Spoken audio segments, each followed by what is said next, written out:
ভারতবর্ষকে কি দুনিয়াতে এরকম কোনো মুখ্যমন্ত্রী, প্রেসিডেন্ট, প্রধানমন্ত্রী বোধহয় পাওয়া যাবে না যে ঘুষের টেবিল খুলে, কাউন্টার খুলে, ঘুষ নিয়ে সাদা খাতা জমা দিয়ে ফেল করা ছেলে মেয়েদেরকে মাস্টারমশাই দিদিমণির চাকরি দিয়ে গোটা দুনিয়ার লোককে দোষারোপ করে যাচ্ছে। প্রিয় দর্শক, এই শিক্ষকরা যারা মানুষ গড়ার কারিগর, তারা আজকে কোন জায়গায় তাদেরকে নিয়ে এসেছে এই রাজ্য সরকার। কোথাও তালা ভাঙছে, কোথাও ডিআই অফিসের তালা লাগিয়ে দিচ্ছে।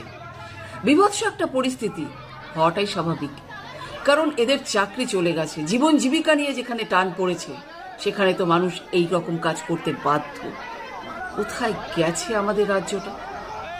একমাত্র এই রাজ্য সরকারের জন্য আমাদের লজ্জায় মাথা হেঁট হয়ে যাচ্ছে।